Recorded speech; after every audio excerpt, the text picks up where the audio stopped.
राधे राधे। जय श्री कृष्णा। आज मैं श्रीमद् भागवत गीता का अध्याय नंबर 14 का सीरियल नंबर 3 को पढ़ रहा हूँ। पुण्य कर्म का फल शुद्ध होता है और सात्विक कहलाता है, लेकिन रजोगुण में संपन्न कर्म का फल दुख होता है और तमोगुण में किए गए कर्म मूर्खता में प्रतिफलित होते हैं। तात्पर्य: सतोगुण में किए गए पुण्य कर्मों का फल शुद्ध होता है, अतएव वे मुनिगण जो समस्त मोह से मुक्त हैं सुखी रहते हैं, लेकिन रजोगुण में किए गए कर्म दुख के कारण बनते हैं। भौतिक सुख के लिए जो भी कार्य किया जाता है उसका विफल होना निश्चिंत है।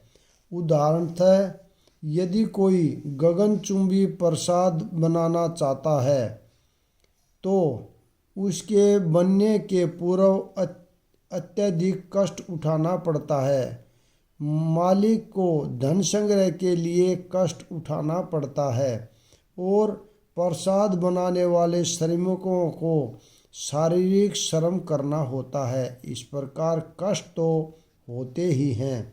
अतएव भगवत गीता का कथन है कि रजोगुण के अधीन होकर जो भी कर्म किया जाता है उसमें निश्चिंत रूप से महान कष्ट भोगने होते हैं।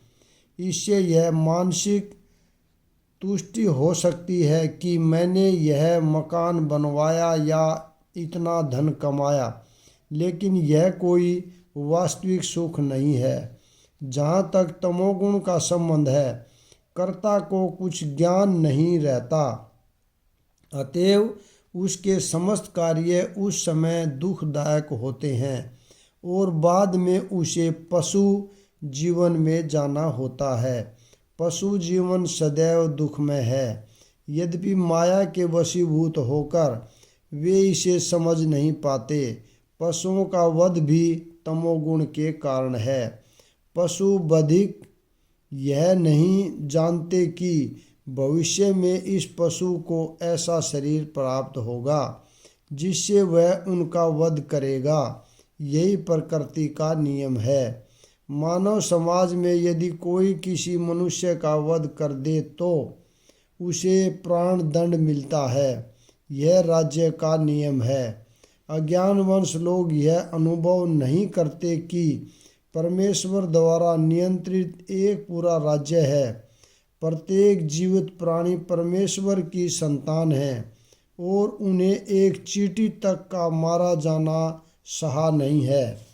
इसके लिए मनुष्य को दंड भोगना पड़ता है। अतएव स्वाद के लिए पशुवध में रत रहना घोर अज्ञान है। मनुष्य को पशुओं के वध की आवश्यकता नहीं है, क्योंकि ईश्वर ने अनेक अच्छी वस्तुएं प्रदान कर रखी हैं। यदि कोई किसी कारण से मांसाहार करता है तो यह समझना चाहिए कि वह अज्ञानवश ऐसा कर रहा है और अपने भविष्य को अंधकार में बना रहा है। समस्त प्रकार के पशुओं में से गोवध सर्वाधिक अधम है, क्योंकि गाय हमें दूध देकर सभी प्रकार का सुख प्रदान करने वाली है। गोवध एक प्रकार से सबसे अधम कर्म है। वैदिक साहित्य में सूचित करता है कि जो व्यक्ति दूध पीकर गाय को मारना चाहता है वह सबसे बड़े अज्ञान में रहता है। वैदिक ग्रंथों में एक प्रार्थना भी है जो इस प्रकार है: हे प्रभो, आप गायों तथा ब्राह्मणों के हितैषी हैं और आप समस्त मानव समाज तथा विश्व के हितैषी हैं। तात्पर्य यह है कि इस प्रार्थना में गायों तथा ब्राह्मणों की रक्षा का विशेष उल्लेख है। ब्राह्मण अत्यधिक शिक्षा के प्रतीक हैं और गाय महत्वपूर्ण भोजन की। अतएव इन दोनों जीवों ब्राह्मणों तथा गायों को पूरी सुरक्षा प्रदान की जानी चाहिए। सभ्यता की वास्तविक प्रगति है। आधुनिक मानव समाज में आध्यात्मिक ज्ञान की उपेक्षा की जाती है और गोवध को प्रोत्साहित किया जाता है।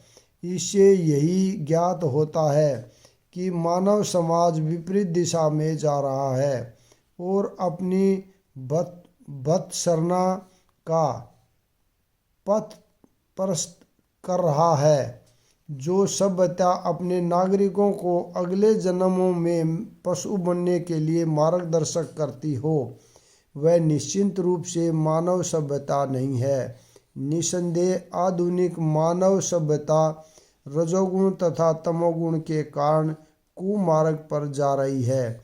यह अत्यंत घातक युग है और समस्त राष्ट्रों को चाहिए कि मानवता को महानतम संकट से बचाने के लिए कृष्ण भावनामृत की सरलतम विधि प्रदान करे।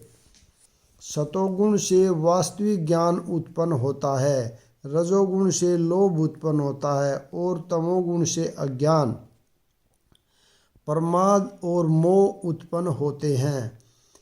तात्पर्य: चूँकि वर्तमान सभ्यता जीवों के लिए अधिक अनुकूल नहीं है, अतएव उनके लिए कृष्ण भावनामृत की संस्तुति की जाती है। कृष्ण भावनामृत के माध्यम से समाज में सतोगुण विकसित होगा। सतोगुण विकसित हो जाने पर लोग वस्तुओं को असली रूप में देख सकेंगे। तमोगुण में रहने वाले लोग पशु तुल्य होते हैं और वे वस्तुओं को स्पष्ट रूप में नहीं देख पाते। उदाहरणतः तमोगुण में रहने के कारण लोग यह नहीं देख पाते कि जिस पशु का वे वध कर रहे हैं उसी के द्वारा वे अगले जन्म में मारे जाएंगे। वास्तविक ज्ञान की शिक्षा न मिलने के कारण वे उत्तरदायी बन जाते हैं। इस उच्च श्रृंखला को रोकने के लिए जनता में सतोगुण उत्पन्न करने वाली शिक्षा देना आवश्यक है। सतोगुण में शिक्षित हो जाने पर वे गंभीर बनेंगे और वस्तुओं को उनके सही रूप में जान सकेंगे। तब लोग सुखी तथा संपन्न हो सकेंगे। भले ही अधिकांश लोग सुखी तथा समृद्ध न बन पाएं, लेकिन यदि जनता का कुछ भी अंश कृष्ण भावनामृत विकसित कर लेता है और सतोगुणी बन जाता है तो सारे विश्व में शांति तथा संपन्नता की संभावना है। नहीं तो यदि विश्व के लोग रजोगुण तथा तमोगुण में लगे रहे तो शांति और संपन्नता नहीं रह पाएगी। रजोगुण में लोग लोभी बन जाते हैं और इंद्रिय भोग की उनकी लालसा की कोई सीमा नहीं होती। कोई भी यह देख सकता है कि भले ही किसी के पास प्रचुर धन तथा इंद्रिय तृप्ति के लिए पर्याप्त साधन हो, लेकिन उसे न तो सुख मिलता है न मन शांति। ऐसा संभव भी नहीं है क्योंकि वह रजोगुण में स्थित हैं।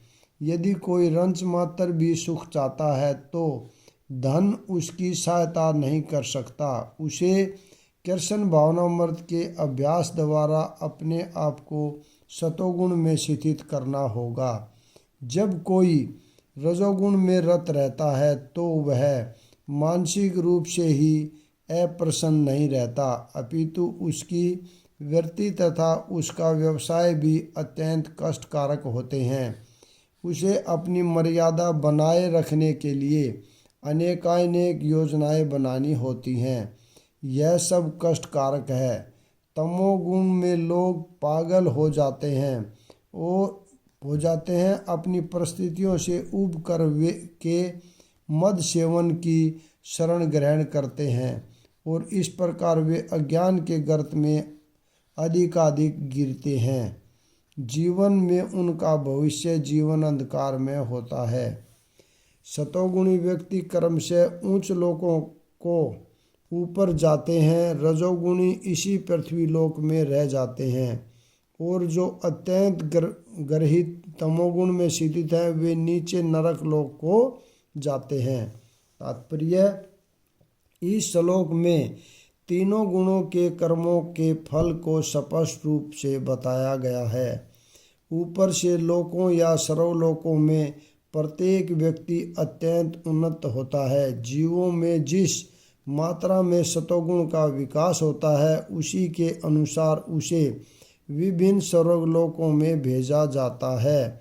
सर्वोच्च लोक सत्यलोक या ब्रह्मालोक हैं, जहाँ इस ब्रह्मांड के प्रधान व्यक्ति ब्रह्मा जी निवास करते हैं। हम पहले ही देख चुके हैं कि ब्रह्मालोक में जिस प्रकार जीवन की आश्चर्यजनक परिस्थिति है उसका अनुमान करना कठिन है, तो भी सतोगुण नामक जीवन की सर्वोच्च अवस्था हमें वहाँ तक पहुँचा सकती है। रजोगुण मिश्रित होता है। यह सतो तथा तमो गुणों के मध्य में होता है। मनुष्य सदैव शुद्ध नहीं होता, लेकिन यदि वह पूर्णता रजोगुणी है तो वह इस पृथ्वी पर केवल राजा या धनी व्यक्ति के रूप में रहता है।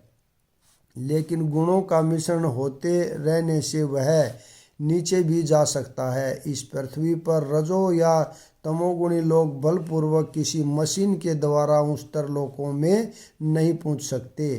रजोगुण में इसकी भी संभावना है कि अगले जीवन में कोई परमत हो जाए। यहाँ पर निम्नतम गुण तमोगुण को अत्यंत गृहीत कहा गया है। अज्ञानता विकसित करने का परिणाम अत्यंत भयावह होता है। यह प्रकृति का निम्नतम गुण है। मनुष्य योनि से नीचे पक्षियों, पशुओं, सरीसृपों, वृक्षों आदि की 80 लाख योनियां हैं और तमोगुण के विकास के अनुसार ही लोगों को ये अधम योनियां प्राप्त होती हैं। यहाँ पर तामसा शब्द अत्यंत सार्थक है। यह उनका सूचक है जो उच्चतर गुणों तक ऊपर न उठकर निरंतर तमोगुण में ही बने रहते हैं। उनका भविष्य अत्यंत अंधकारमय होता है।